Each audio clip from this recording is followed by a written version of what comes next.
Hello, everyone. Welcome to another episode of Sideline Banter. I am Sam Holt, of course, joined as always by my lovely co-host, Derek Tate. Tate, we are here to talk about the divisional round and nothing else. There's no new news in football that we need to discuss, right?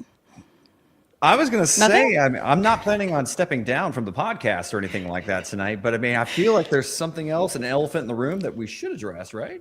I don't feel like there is. I don't know. For those tuning in, I don't think there's anything that I need to cover or talk about in particular. There's nothing that I'm bitter about. There's no reason why I'm rooting for the Super Bowl to end in a tie, to break all rules, and then no one wins this year. There's no reason that I feel that way. I was going to say, you sounded off on Twitter. You know, by the way, go ahead and follow Sam at Samantha R. Holt. But by the way, so let's go ahead and lead into the show, right? I'm kind of maybe taking this one from you. And Sam and I have been friends for a very long time. Another thing that's been constant throughout our entire friendship has been that Mike Tomlin has been the head coach of the Pittsburgh Steelers. Well, after a 30-6 loss at the hands of the Houston Texans in the wild card round, and after 19 years, 2 Super Bowl appearances, 1 Super Bowl championship, and no losing seasons, Mike Tomlin has stepped down as the head coach of the Pittsburgh Steelers. Sam, it's a wave of emotions, and I understand that you're probably still processing, but we would be doing a disservice here if I did not ask you, what are your initial thoughts after having just about 6 hours to process this before going live about Mike Tomlin no longer being the head coach of the Pittsburgh Steelers? It sucks. That is my deep level analysis. It sucks. I did, the little bit of math. You said Mike Tomlin's been head coach of the Steelers for 19 years. I was 19 when he started coaching the Steelers. So at 38 years now, he has been the head coach of the Steelers for half of my life. Exactly half. And I don't know how to go forward. It's just like, all of a sudden, the sky is no longer blue, it's another color, and I've just been told that, and you need to move on and accept it. And it's tough. I don't know all the stages of grief and all of that. I'm not near acceptance. Maybe I'm still at anger, disappointment, confusion. I don't know what they all are. You guys, if you know what the stages of grief are, I'm not processing it well. It's not going well. There's been a lot of good friends messaging me on all forms of social and text, just random text messages this morning. Are you okay? And I do greatly appreciate that. Always check on your friends. When you know their fandom is as strong and solid as my own, as Tate's is for his teams as well, always check on your friends. There's no bad time to just reach out and say, are you okay? So, yeah. So I'll just kind of preface it by, I'm not a Pittsburgh Steelers fan. Obviously, I'm a huge fan and covered the NFL for quite some time, been a fan my whole life. And I associate Mike Tomlin with the Pittsburgh Steelers. He is a Pittsburgh Steeler for life. Yep. That's the first thing that's going to come to mind. Yep. I mean, he was actually one of the guys that made me want to rock aviators outside of Tom Cruise in Top Gun. High praise. The way that Tomlin carried himself, there's a presence, an aura about him that just commands respect. He makes you want to run through a wall. Unfortunately, when I tried to pull off aviators, I more came off looking like one of the guys from Super Troopers, but I digress. Solid movie. Solid movie. So, Sam, I get that the Pittsburgh Steelers have gone through a playoff winning drought, right? They've made it to the playoffs. I think they've lost their last seven postseason, right? I mean, they've talked about the numbers all day. But do you think that this was the right move? Now, obviously, Tomlin stepped down, but obviously people were chanting "Fire Tomlin" during the season. So who knows if this was a mutual parting of the ways? Point I'm trying to ask, though, is, was this the right move? I think this was the right move for Coach Tomlin, forever Coach Tomlin. Is this the right move for the Steelers organization? I mean, you and I talked about this last week in terms of the caliber of coaching candidates that are out there right now. And at least in my humble fantasy football, haven't caught a pass by a professional quarterback in my life opinion, there's not a lot of great candidates out there besides Jim Harbaugh, which of course was my first thought of the Steelers could do the funniest thing. But of course, that's not going to happen. We know the Steelers are not going to go after Jim Harbaugh. I think that as we discussed last week, I think that the New York Giants are going to be throwing the bag at Coach Harbaugh to bring him over to the Ravens. Again, that being said, though, I do feel like this is an opportunity for the organization to sit back and, take stock of what we have available to us. We've been needing to rebuild at different stages for several years. Arguably, the 7 years that we've still been in the playoffs and lost, it's because of different parts that were working, but of course didn't progress because we had some severe issues that needed addressing. I'm really hoping that leadership takes the opportunity to go after a coach that has a strong defensive mind, because that is our biggest strength, but also has the ability to pick up the phone and get some crafty offensive coordinator on their team as well that can build up this offense, because that's something that for a long time was working well and has not been since. So my thoughts were, as far as, again, from the outside looking in, how much was Mike Tomlin covering up with just his ability to be able to coach ball? Yeah, that was a big conversation on a lot of the talking heads this morning of the back and forth of, he should have been fired, different things. It's actually, has he just been that good of a coach at working with so little for so long? I mean, we've talked about this so many times. How much has he been able to get amazing things out of diva players, out of a locker room that is at odds? He can still get people to perform. I still think he's a phenomenal coach and, a Hall of Fame level coach. And I do feel like if he's not there to corral a lot of the different personalities, and, there's probably less this year than there have been previous years, but unless there's someone else that comes in here with a very specific mindset to lead this group and to create a stamp on here that continues the years of excellence that are what it means to be a Pittsburgh Steeler, you're going to need a very strong candidate. I agree with that. I just, when I look at the Steelers and Mike Tomlin, I'm going to focus more so on the last 3, 4, 5 years, right? Because that's where I feel like Tomlin has done some of his best coaching, and he just hasn't really been able to find the right solution. It feels like a marriage that held on for a couple more years than probably it could have. They stayed together for the kids. They stayed together for the kids. Right. Yeah, it was one of those things. Yeah. So they tried different things, right? They tried to go draft a rookie quarterback in Kenny Pickett and hoped it would work out. It didn't. So then they went and tried to find a dual threat quarterback with either Russell Wilson or Justin Fields. Mm-hmm. It kind of worked for a little bit, but then ultimately the same result. And then you go and get, a former MVP in the league, a guy that's won a Super Bowl, and Aaron Rodgers, right, as one kind of last-ditch effort to see if we could really get and make any noise in this postseason, and it's the same result. Yeah.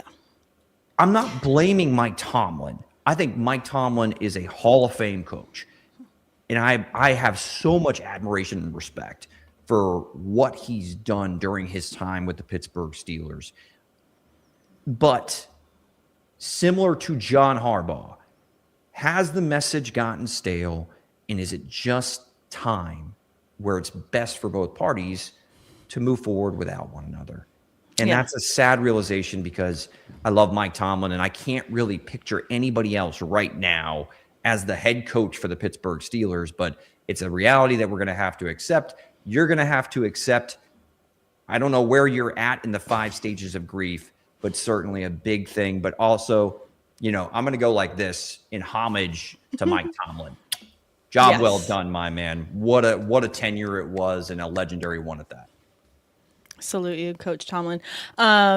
Still, again, he's the one person that people ask me, if you could interview someone or have dinner with someone, living in the living category of anybody you could pick, it top of my list is Mike Tomlin, just because his mind is insane in terms of what he's been able to do for so many years with the Steelers as an organization. There's so much that I'd love to ask him about leadership and just what he's been able to learn and impart and mentor in so many people over the years. So for me, it's a tough loss. Again, I'm going to have to look up the stages of grief because I've got an appointment with my therapist in like 2 weeks, and I'm going to have to discuss this. She's going to be like, hey, last time we checked in, we were pretty good. I'm going to be like, everything sucks. And like, it's going to be a really brutal appointment, but we'll get through that. I appreciate everyone in the chat.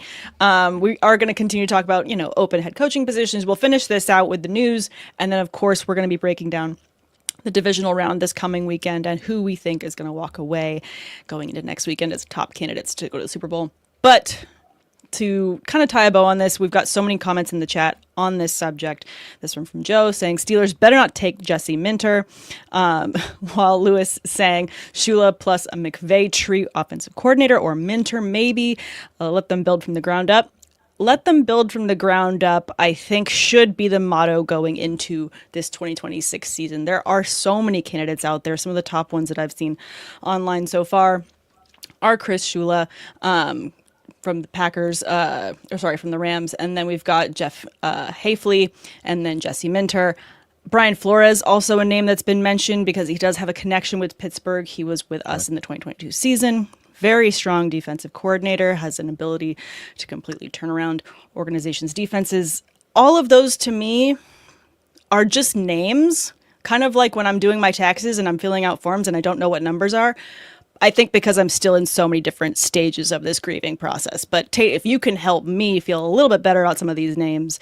I mean, I know a Rams coach, because McVay has such a way with building trees, is enticing to me. So some of the names that you mentioned, I can see. I keep going back to Brian Flores because it's something that I think the defensive culture is always one that kind of is part of the DNA of Pittsburgh. I'm going to throw a name out there, and maybe it's not a hot candidate. Maybe it's a little bit of a hot take. Marcus Freeman, the head coach of the Notre Dame Fighting Irish, is... Yeah, he's definitely a name. So the Pittsburgh Steelers have gone kind of young with when they hired. I know it doesn't seem like that because, obviously they stay so long. Have you seen all of the old pictures of Tomlin, by the way, talking about the look of the aviators? That's what I've also seen. And I'm like, oh, damn. It's kind of like after a president leaves presidency, you're like, oh, this term aged you. This is the same thing, except for obviously instead of 4 years, we're dealing with 19 from Tomlin. So pretty crazy. And I just want to shout out real quick. William D12 just subscribed. Thank you. By the way, give you a quick shout out, of course. So, but when we're talking about other head coaching candidates, I mean, I think it was Tomlin that was 34 years old. I think Cowher was 37 when he took the job. So, if we're going by track record, we're looking at guys probably in their mid to late 30s, maybe early 40s. Hey, I'm 39 years old. I could dust off the old resume, Sam, but you could be a candidate. Who knows? No. I would love that, but no. But yeah, Marcus Freeman, I'm intrigued by. I know that, there's some recent allegations and stuff like that with him. I think at a high school wrestling meet or something like that. But ultimately, is he the type of culture setter that could be somebody that this program and this franchise can build around and build forward with? Obviously has huge shoes to fill for Tomlin, but it's going to be a very, very interesting search for the Pittsburgh Steelers. But I trust that organization. And you mentioned that you want a defensive coach to be able to take advantage of the defense that's in there. I know we're going to get to the divisional round preview and everything like that here in a second. But Sam, that defense, a lot of those pieces are older. And I don't like saying that. I feel like maybe a rebuild is in the very near future. You had the old quarterback, didn't work out. You've also got some old pieces like Jalen Ramsey and TJ Watt's kind of getting up there in age. And then even Cam Hayward. I mean, Hayward's going to retire a Steeler, but I mean, he's up there in age. So I'm kind of interested in what pieces are going to stick around. That's on a very kind of expensive defensive roster, in what the organization's going to do with the new head coach and how they approach this upcoming offseason. No, I think that's fair. I think that just I don't know. Steelers have always been a very defense heavy team. So that's not something that I'm looking to change anytime soon.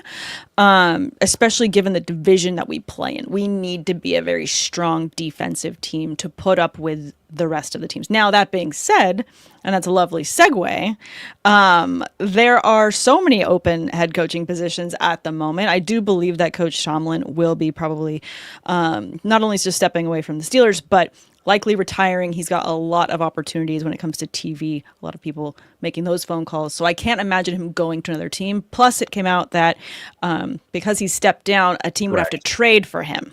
Yep. Makes it a little bit more complicated as well. So I think that it was very strategic in him stepping down in that. But let's just go ahead and now rattle off the teams that have open coaching jobs besides the Steelers, and let's just stay in division for fun. The Ravens, the Browns, and then let's jump outside of the AFC North. Real quick. Doesn't it feel off that Zach Taylor is the only head coach to retain his position in the AFC North? If I wouldn't destroy my very expensive mic, I would scream into it right now. I'm just saying. The whole thing should be etch-a-sketched. Crying out loud. It's so bad. Wow. So bad. Anyways, somehow the Bengals are not on this list, but the Giants, the Falcons, the Titans, Raiders, Cardinals, and Dolphins all now with vacancies. So lots of jobs to go around. I know we talked a little bit about some other coaches that we think make a lot of sense, different landing spots. Sure. I'm still definitely in the camp that Coach John Harbaugh belongs with the Giants. I kind of agree with you very much. You had that take last week. I think it's a great fit there. As funny and petty, not to make it a parlay, it would be to have John Harbaugh go to the Steelers. Part of me would love it, but I don't see that happening. I do think that the Giants are going to throw the bag at him. Obviously, Kevin Stefanski is out there and available. I don't see him going to the Steelers either. Will Robert Saleh stay with the Niners? Not quite sure. We've also talked about, I do feel like Chris Shula, defensive coordinator for the Rams, is a really great candidate, especially for the Steelers. Other candidates that you want to note before we jump into the divisional round? For this Pittsburgh Steelers specifically. Yeah. Schefter reported it that Matt LaFleur is looking for a contract extension. If that does not come to fruition, is there a world where Matt LaFleur becomes available? Young coach. Offensive minded, which would be different, but I don't think that that's necessarily a bad thing. No. And by the way, Malik Willis is set to be a free agent this year. Just throwing it out there. It's my tinfoil hat theory. It's probably not going to happen, but this is why we hang out, because I do like your tinfoil theories. It's paper thin, but they're fun. They're fun. It's fun to speculate. It's kind of like fun to speculate. Like, if I built an addition on my house and I built a bigger podcast studio, could I actually film out of here? Yeah, it's just like, we do big, broad blue skies things. You're a blue skies guy. That's why we like to keep you around. I take a lot of home run swings. Have you ever seen petty parlays? Yes. They're fun. They're just about being petty. We hit the goals. It's a good time. But yeah, lots of different landing spots. Steelers have a first round pick. We're picking at 21. I am going to light whatever candles and sage and do whatever witchcraft. I will find an Etsy witch to bless this draft for us if I need to, because I absolutely need us to walk away from this draft with a top prospect quarterback. This is ridiculous. We need someone. Whether you make it a competition for Sam, Will Howard. One in the 20s? Maybe Ty Simpson or something like that? I don't know. I just know we need somebody. We need someone.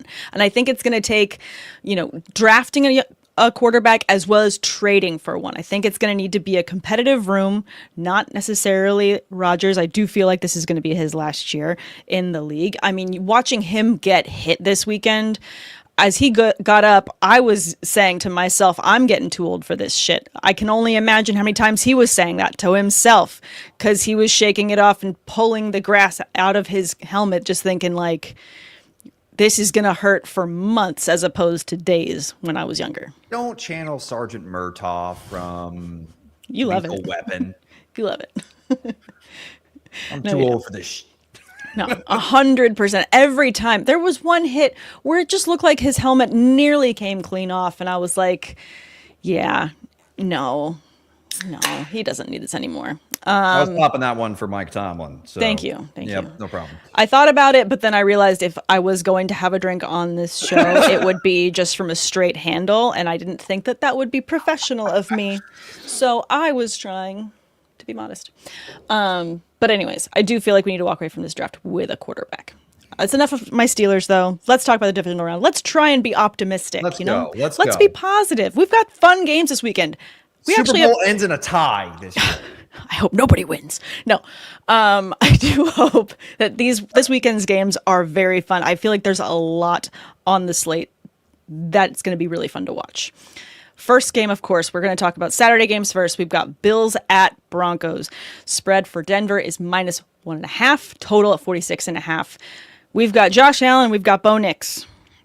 This really feels like it's more like Josh Allen against that Denver defense and the coach. I do feel like this is going to be a very interesting chess match. I'm not sure how this one's going to go, though, because I feel like Josh Allen can get in his own way a little bit. It was close to happening this weekend. But the Broncos can be really schemy. Where are you leaning right off the bat? But also, like, what are your biggest concerns going into this game for Allen? Okay, so do you want me to just say where I'm leaning and then go from there? Yes. Bills. Okay. Leaning Bills. And leaning Sam, Bills. Sometimes we learn from our mistakes. Okay. So was I correct in that the Bills had a weakness against opposing rushing attacks? Yes. Mm-hmm. Yes. By the way, before we move on, Lynn Jones, the beat reporter for like the Jacksonville Free Press, did you catch that with that little interaction with Liam Cohen? I liked it. I think that everyone having such strong opinions about that needs to calm down. Like, we can have fun. This is sports. Sports are supposed to be fun. Let the kids have fun. It's fine. So I'm 100% with you. I really appreciated Lynn Jones showing compassion and yes. feeling a human emotion and she could read it on Liam Cohen's face. Yes. And she's obviously been in the Jacksonville market for over 20 years. Yes. So look, I'm not going to, I mean, I worked as a reporter in a newsroom, as an anchor in a newsroom. I get when you're asking, questions, your job, quote unquote, is to, ask questions, right? Not give your own takes or whatever. But come on, like, I enjoyed the fact that she showed some compassion to someone that she probably has spoken with before on numerous occasions and being like, hey, it's okay. And she said it in a very entertaining, but also heartfelt way. Loved it. That being said, I would have liked, if I was in that room and I got to ask Liam Cohen a question, is why did you not keep running the football when your running backs were averaging 8.4 yards per carry against this Bills defense? So I was right about that. I was right about the Jags rushing defense. They really put the clamps on James Cook, who is a damn good back, and that's a very good offensive line, and Jacksonville did a good job against him. But Sam, here's the lesson I learned. If this game is close and it becomes who's going to blink first between Bo Nix and Josh Allen, to me, Josh Allen was dialed in like I've never seen him before. And I know he's had some great postseason performances. I thought he was damn near perfect against the Jacksonville Jaguars. Mm-hmm. Considering what he has to work with on the outside, he made Brandon Cooks turn back the clock. That was interesting. I loved hearing his name called as well. And I was like, oh, Brandon, lovely to see you here. Thank you for stopping by. That was definitely a fun little throwback moment. I agree with you. I feel like Allen was extremely locked in during that game. he kept them in the fight. And I feel like there's been playoff games in the past where you kind of see his energy change and him hang his head a little bit, get a little bit frustrated. And though there was frustrations on the sideline this past weekend, there was definitely a sense of urgency to not only get back out there, but to continue to talking to everyone on the side, to talking to the defense, to talking to the offense, making sure that everyone had their head in the game because it was on a different level. And I do feel like it takes time to build that up. I don't know that you're going to see the same thing out of Bo Nix on the sideline, besides just, a pep in his step, because young little spring lamb that he is, he's just excited to be here, which is great. But Josh Allen has the biggest chip on his shoulder, and I do feel like this is going to come down to who's going to blink first. And I feel like Josh Allen is going to be playing the staring game by himself, refusing to blink. Now, so I'm glad that you're at least acknowledging the point with like Josh Allen and him being preferred over Bo Nix when you're having to pick between these two quarterbacks in a big moment. Sure. The thing that makes me nervous for Buffalo again, though, is Denver's no slouch on the defensive side of the ball. No, the defense is fantastic. Right. So if they have similar success, slowing down James Cook in the running game, we saw that Josh Allen had to put on the Superman cape. The thing was, when they had to put on the Superman cape against Jacksonville didn't have the horses up front to create pressure, and certainly didn't have the talent on the back end to kind of clamp down on Khalil Shakir, who caught 12 passes for 80 yards. It was like, hey, they may throw him a screen or a check down. This Denver secondary is better, and this Denver pass rush is a whole different animal. If they limit James Cook and the offense gives them something, and they force Josh Allen to have to a pass-heavy game script again to be able to move the ball and extend drives, Sam, I think that this Denver pass rush and secondary is far more capable of forcing Josh Allen into a mistake that we didn't see against Jacksonville, but we could see at Mile High Stadium. That's where I'm concerned. But again, if this Broncos offense, which has been traditionally slow starters throughout most of the season, Sam, if they keep it close in the fourth quarter and you give the ball to Josh Allen, that's why I'm leaning Bills. All right. So should we kind of just take this and pivot into calling the game? Because we do have 3 more games to break down. I feel like there's a lot riding for the Bills going into this one. And there's a reason that Denver got the bye that they did. There's a reason that they're the number 1 seed on this side. And I do believe that the big part of that is the defense, in terms of what they're able to do to slow down opposing offenses. And you're going to have everyone play all out to stop someone like Josh Allen, who can score in so many ways, in so many facets. So what would be your score total? Because I'm going to guess you're going to pick Bills here. You're guessing correctly. On the Tater tangent scale, that was probably like a 6 out of 10. It wasn't too high on the Richter scale. But anyway, I felt like I rambled on there for a bit, so I'm sorry. Let's condense it down. No, your William Wallace rambles are a little bit longer. That's not nice. Anyway. It's accurate. Come on, Sam. All right. Give me Bills 27-23. And maybe that's a little bit higher scoring than it should be, but if we get some fireworks late in the game with both teams trying to, basically punch their ticket, I could see both of these offenses and quarterbacks rising to the occasion for a little bit. But I do think if it's close, which I think it will be, Bo Nix will blink first. The only thing, Sam, if that Broncos offense gets that running game going, Sean Payton's not going to let him off the hook like Liam Cohen did last week. Yeah, I agree. And, just as a quick aside, I feel like we made a lot of picks this past weekend. Some of them didn't work out. I know that you and I picked against Josh Allen last weekend. We both went Jags. We were both wrong there. Yep. So taking that into account, do I want to bet against Josh Allen again? Having just watched my team get slaughtered by a very good defense, I'm going to lean into the fact that defense wins championships. And I'm going to think that I feel like the Bills are going to get out-coached here. And I think that Ooh. Josh Allen's going to get frustrated because of his lack of weapons in the passing game. And that Denver backfield is going to cause problems for him. He's going to have to run a lot against a very tough defense that's going to be very exhausting at the Mile High Stadium. So I do feel like that's going to play into it a little bit as well. So I'm going to pick the Broncos here. And I don't think that your points are too far off. I mean, you are taking the over considering the total in terms of the bet spread is 46 and a half. I think I'm going to take the under, and I'm going to go Broncos 21, and I'm going to do Bills. I'm going to do Bills 19. Okay. Just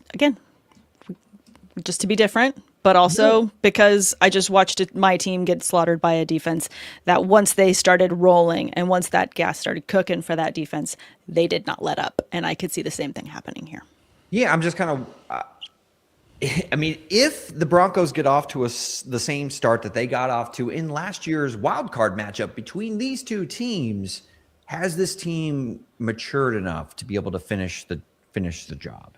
We'll see. I certainly see a path where the Broncos can win this game. So it feels like a coin flip, but I'm riding with Josh Allen. Yes.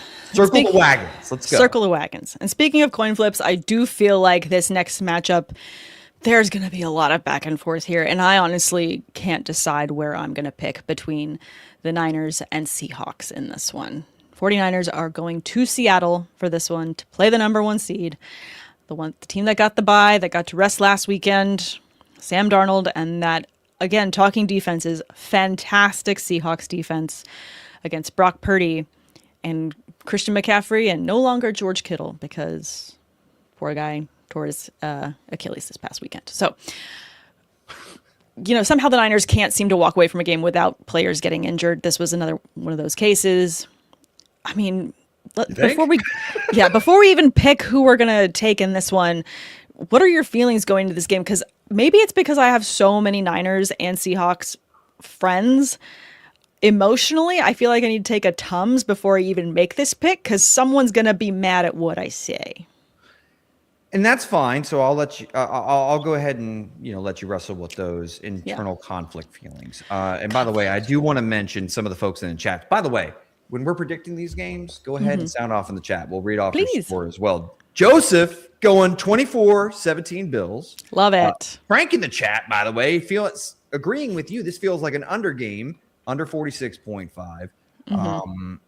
But when it comes to the 49ers, Sam, I'm so damn impressed by Kyle Shanahan, Brock Purdy, and all of the San Francisco 49ers because you can't tell me that watching George Kittle, who is, I think, you can make an argument he's the best tight end in the NFL and certainly one of the emotional leaders in that locker room. Oh, yeah. Even drinks tequila after the game. Let's go. My type of guy. My guy. Just the fact that he's sitting on a table in the back, knowing that they can't do anything until he goes into surgery for this torn Achilles and just cheers, mate. Cheers, literally. Just get me the bottle of tequila and he killed the bottle. I mean, what a trooper, my God. And yes, in terms of an emotional force behind this team, a huge one. So please continue. But Sam, the Philadelphia Eagles, I mean, the San Francisco 49ers, let's just set the table here a little bit and go, okay. They lost Fred Warner, right? They had no D winners in this game. They also didn't have Fred Warner's backup Tatum Bethune. So they were starting linebackers 4, 5, and 6. The Philadelphia Eagles have so much talent on offense. And even with the inept Kevin Patullo. No longer OC, but was the OC for that game, calling plays. Robert Saleh found a way to have this team ready to play. And they kept battling. And they battled on the offensive side of the ball when they lost George Kittle. There was so much damn fight and heart. And the coaching staff, and we mentioned it when we picked the 49ers over the Eagles. We did. I believe in them, but is the gas tank empty?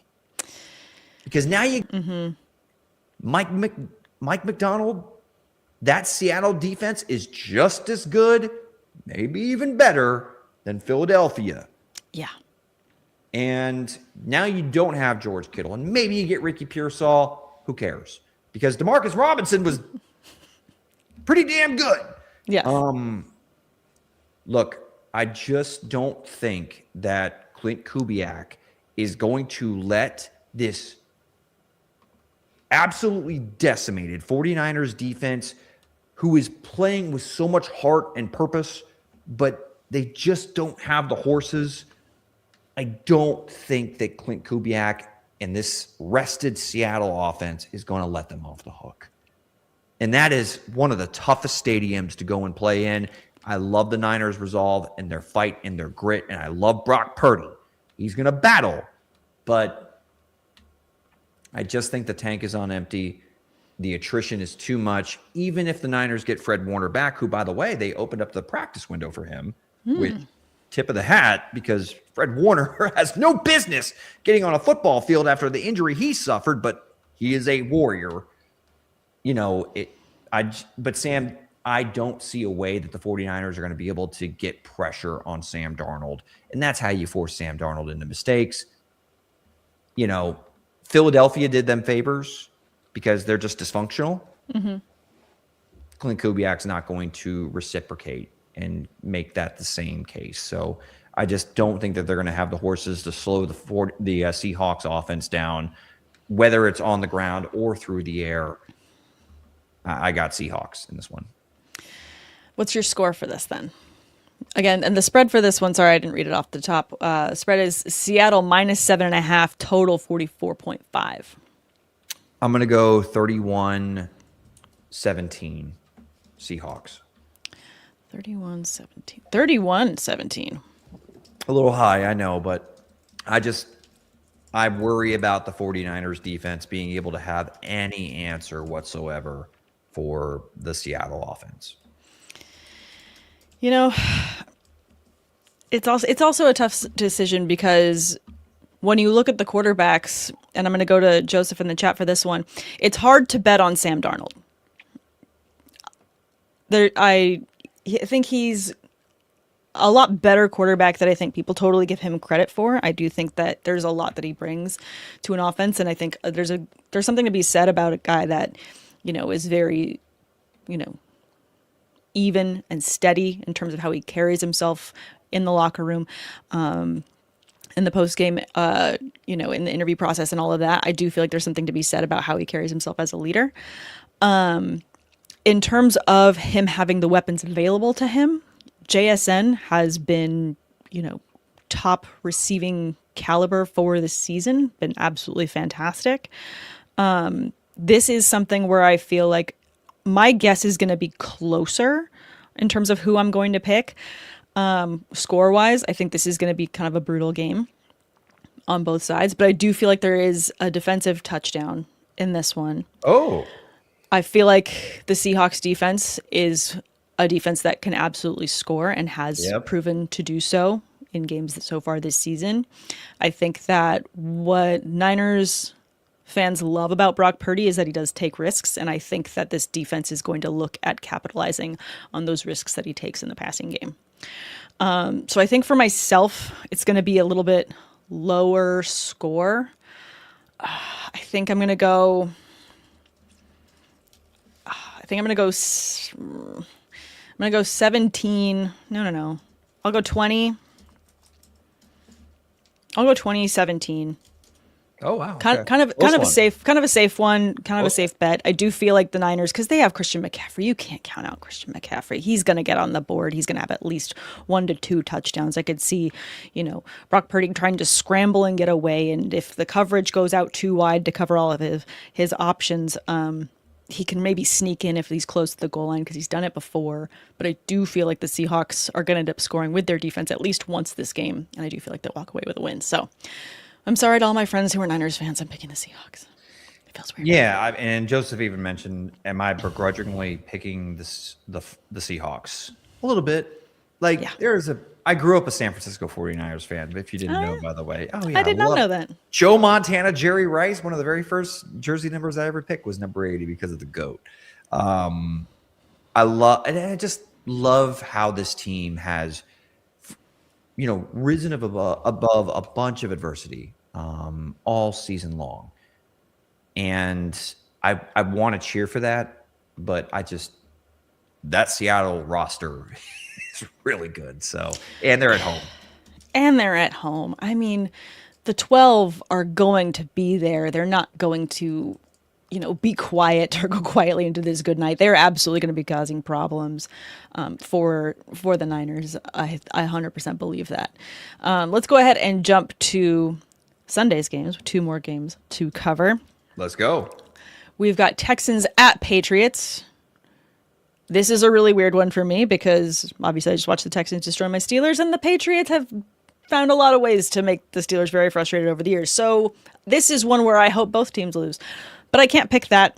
The spread is New England -3, total 40.5 points.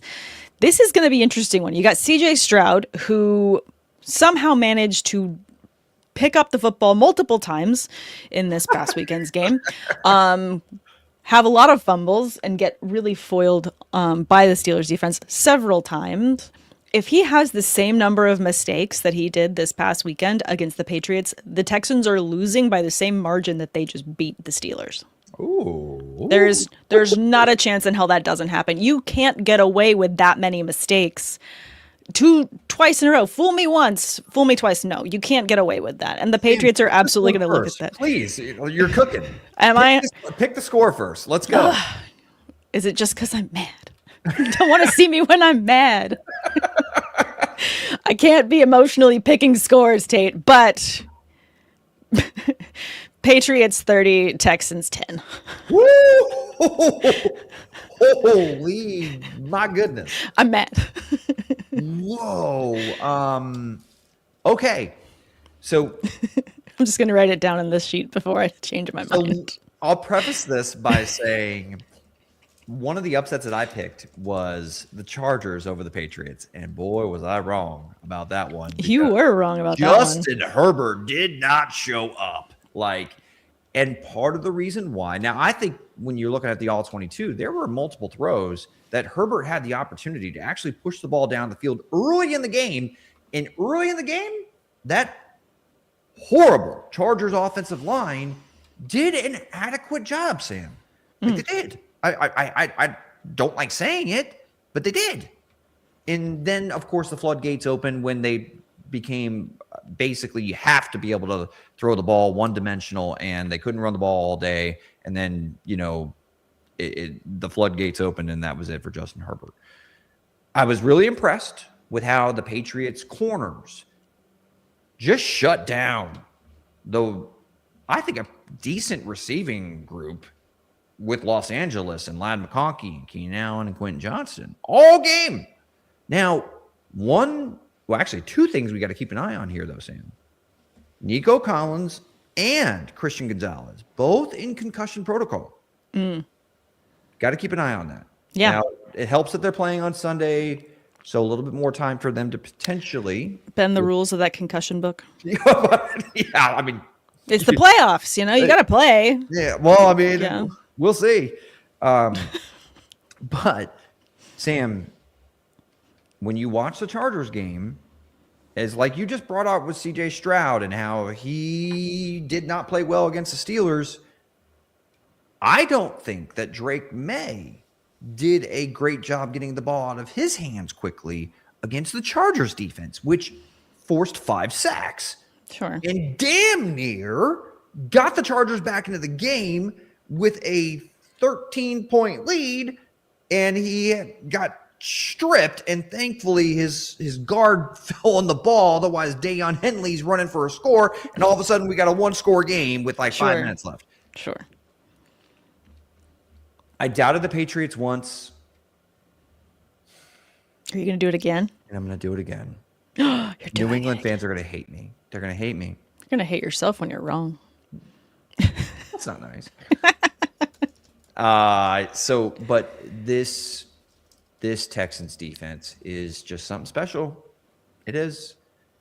And I understand I'm not exactly the hugest CJ Stroud supporter, but I think this Texans defense is going to potentially make life pretty uncomfortable on Drake May in another playoff game where he showed some jitters in the first one. I kind of feel like if you show jitters against the Chargers, the Texans defense can make life even harder on you. The only thing is that makes me feel like the Patriots have a good maybe advantage potentially is if Ramondre Stevenson plays like he did against the Chargers. I thought he looked really good, and maybe that running game can have some success. Yeah. But if he doesn't, and Drake May's got to drop back with his collection of pass catchers against that secondary and this group of pass rushers, it'll be a rough day at the office. So, and I'm not sure that the Patriots are going to be able to get as much pressure on C.J. Stroud as the Steelers were able to force him into some of those mistakes. So I'm going to go Texans 20-17. Okay. So we're both taking the under. Total 40.5 there. Some comments in the chat on the same subject. This one from Frank in the chat. Patriots 17, Texans 10, and hammering the under. Joseph, I hate the Patriots, so Texans 31-21. Do love that. Frank also chiming in with the best remaining unit in the playoffs is the Texans defense.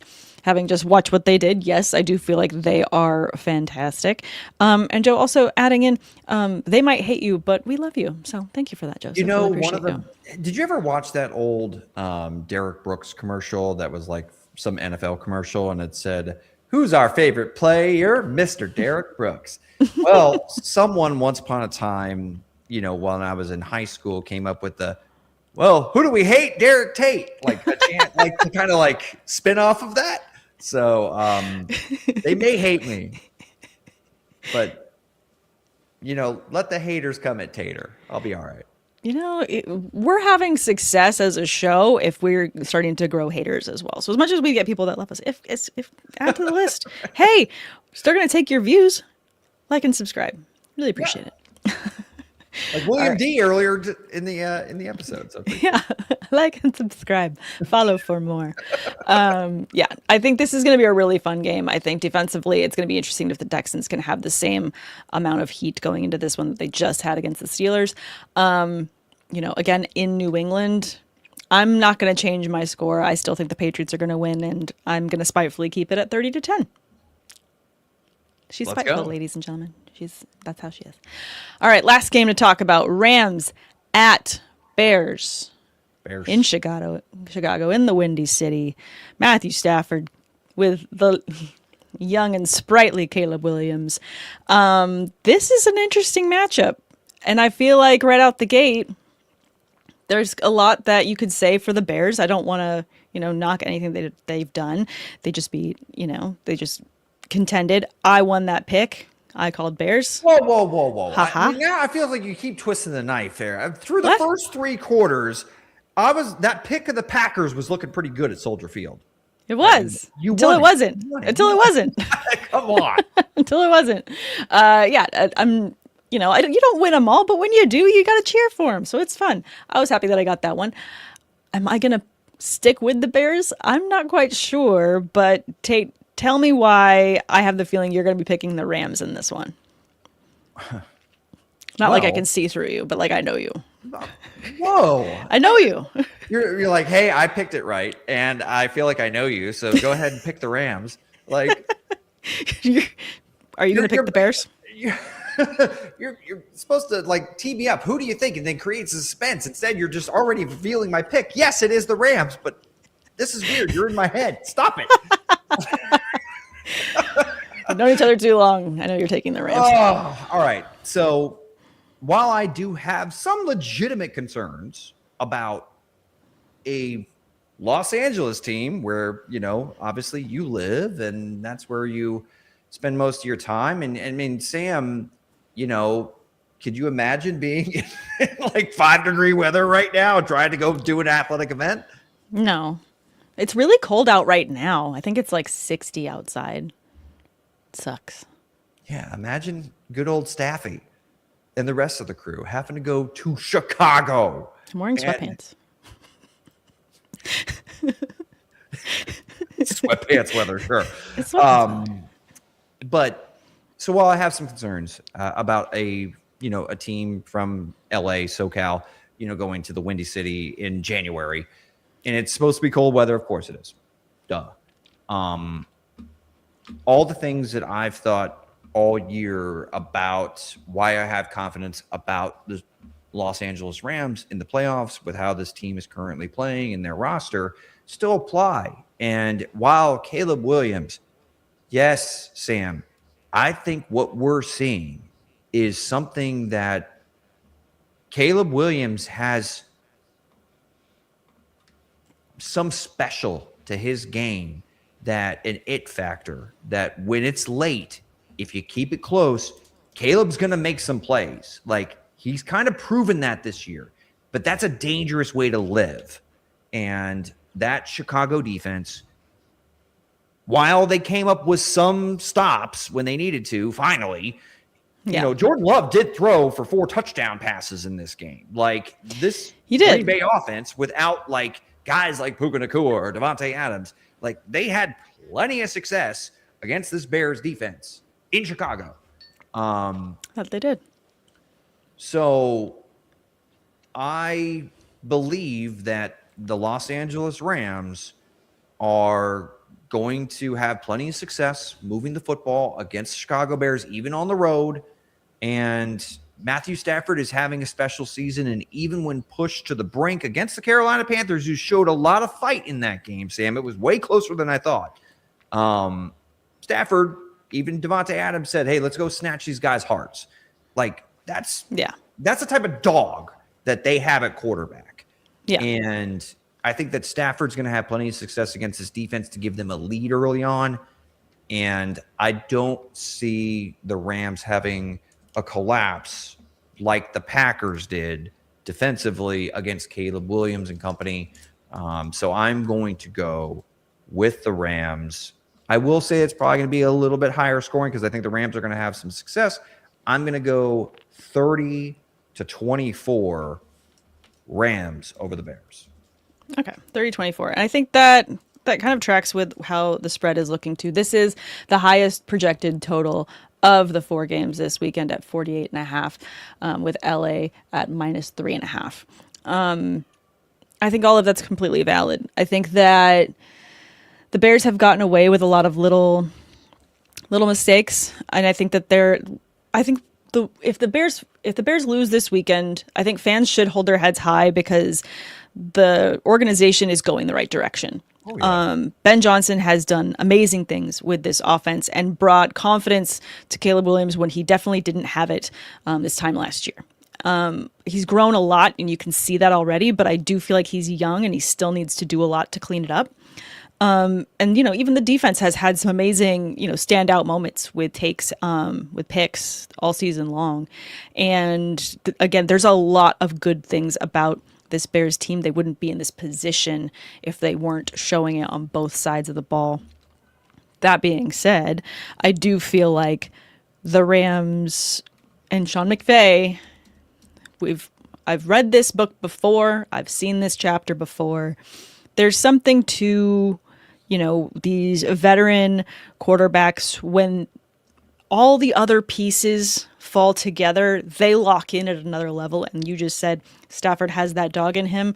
I think they do x-rays on him every single week because of how hard he is, and he has to continue to take plays and take hits, and he plays through everything. I think the last scan showed a dog inside there, so I do feel like he's got it already in him, and he's going to take the Rams to a victory this coming weekend over the Bears. Let's see, the total's 48.5.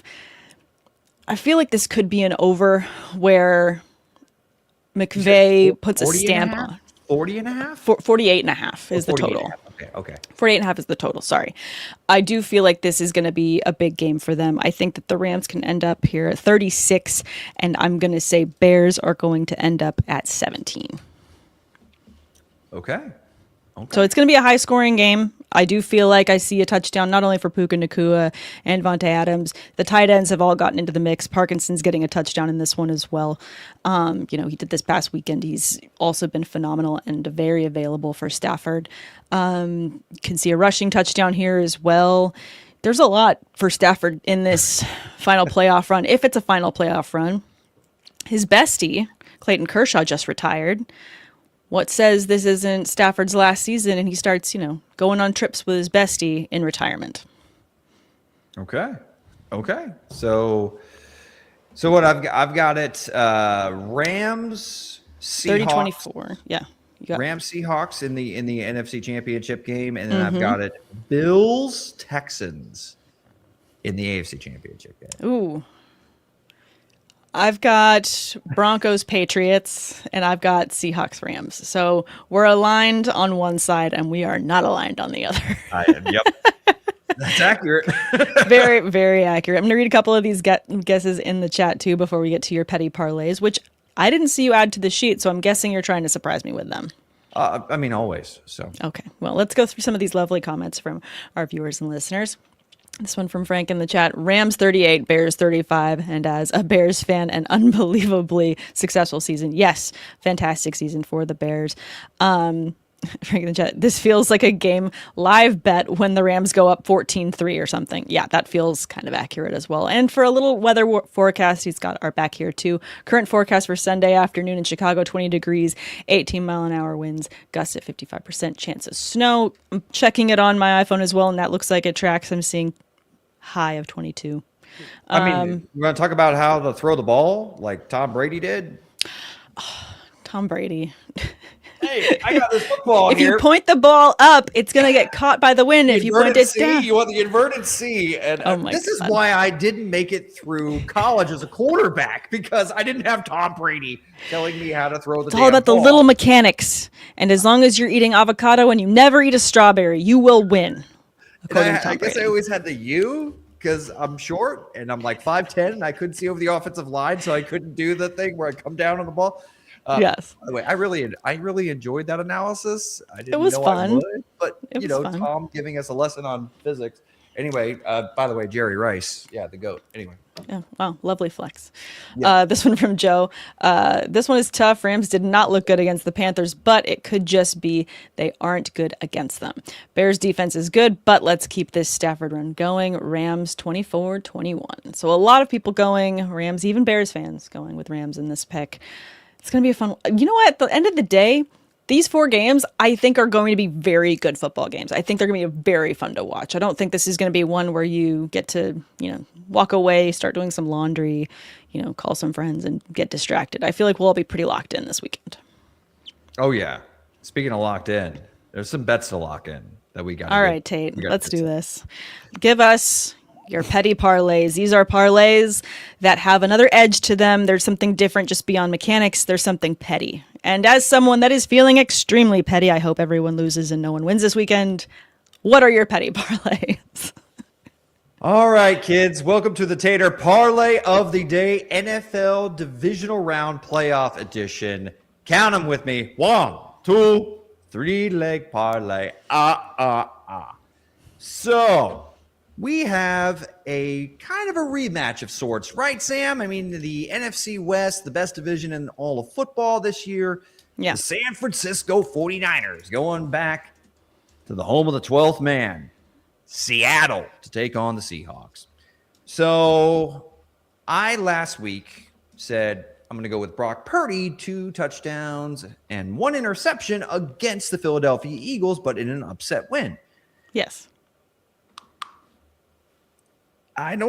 We already gave our picks, and I think that's Brock Purdy's going to have a hard time. I think the Seahawks are get out to a lead in this game, and that's going to force Brock Purdy to have to be aggressive, and there's just not enough weapons right now for him to be able to punish the Seattle defense outside of Christian McCaffrey, and that's a problem. So, Sam, you said a defensive touchdown. I'm gonna roll with you. I'm gonna say a defensive touchdown for the Seattle Seahawks, along with 3 interceptions for Brock Purdy. And I think one of those defensive touchdowns comes at the expense of one of those interceptions thrown by Brock Purdy. So 3 picks, 1 defensive touchdown. Give me your thoughts. Am I crazy for No, predicting I a don't think you're horrible crazy. game for Brock Purdy? No, because I mean, if you go back to our scores, I mean, I've got it a little bit closer, but that's all still very realistic in terms of how this could roll out. Especially if one of those is a pick six. I definitely, like I said, I do feel like the Seahawks get a defensive touchdown. It could absolutely be, done by a pick six with, Purdy maybe. Where would it even happen? I think that a pick six for Purdy could happen if they're, let's say, they're driving, they're not past the 50. I want to say they're sitting right there at their own 40. And I think that he tries to get fancy. I think he tries to throw across the field, and I think he's going to end up with a pick that that his offense is not going to be able to capitalize on tackling, and I think that could be a lovely pick six. So I agree. I do feel like that could be a pick six. I'm writing it in the notes as well. I'll go one more than that. Gonna be messy. Worry, who actually is the guy who picks it off and goes the distance. I like it. So, speaking of, some parlays that I may have suggested last week, I said Josh Allen was going to go 1 rushing touchdown and 1 passing touchdown. He did one better. He actually rushed 2 of them in and threw 1 in last week against the Jacksonville Jaguars. Now I got that game prediction wrong, but Josh Allen is still playing. Yes. Problem is, Sam, that we already talked about. If the Buffalo Bills do not get James Cook cooking in this game, that they could be in for a rough day if they have to consistently deal with that vaunted Denver Broncos pass rush at Mile High Stadium. I'm projecting a big game for James Cook. Had a quiet day. He's an explosive runner, and he can get very, very streaky, in particular if that Buffalo Bills offensive line has success early in this contest. I think that that's who they want to be. I don't think that they're going to abandon it. Win the time of possession. Give me James Cook, monster performance, 100 yards rushing, 2 rushing touchdowns. Two against this stingy Denver defense. Make it easier on Josh Allen. And Buffalo, you could have your first chance with that facing a non-Patrick Mahomes opponent in the AFC Championship game in the Josh Allen era. Let's go. I like it. I think, arguably you could say that 100 rushing yards is too low for James Cook for him to really be cooking. However, given what they did and did not do with him this past weekend, I think that's a very safe number. I do like the 2 rushing touchdowns for him, though. To your point, I do feel like had they gotten him more available, Josh wouldn't have been scrambling as much. So just, make the offense work for you. It's been working all season long. James Cook has been fantastic. They need to be leaning on the things that work, especially in a game where this defense knows every trick in the book to cause problems for you. So I do think they need to lean on what's working well. James Cook is working very well. So let's get him the ball. Agreed. On to the Windy City. The Chicago Bears. Bear down, baby. Well, I already picked the Rams, so we did already pick the Rams, so bear down in like the first half. I projected a pretty high scoring contest because I do think both quarterbacks are going to show up. I think that Caleb's going to get off to a slow start like he has on numerous occasions so far this year. But I think Matthew Stafford's going to have a lot of success against this Bears defense. And Sam, we see a lot of tight ends, randomly have nice weeks. Sam, what's the very first thing that ever connected us over the Twitterverse? Our discussions of Tyler Higbee. That's right. Tyler Higbee is still a member of the Los Angeles Rams, former Eastlake High School graduate. Well, he's actually still an Eastlake High School graduate, but a former player for the Eastlake Eagles. I used to call his high school games. Anyway, I miss you, Tyler. Anyway, so Sam, I think Matthew Stafford's going to have multiple touchdown passes in this game, but I think an anytime touchdown score for Tyler Higbee probably pays off a little bit nicer. But on the other end, Sam, Holston Loveland has been playing some really damn good football. I like that. I think I'm going to go double tight end stack here. Anytime touchdown score for Tyler Higbee and Colston Loveland in this contest. Still got the Rams winning.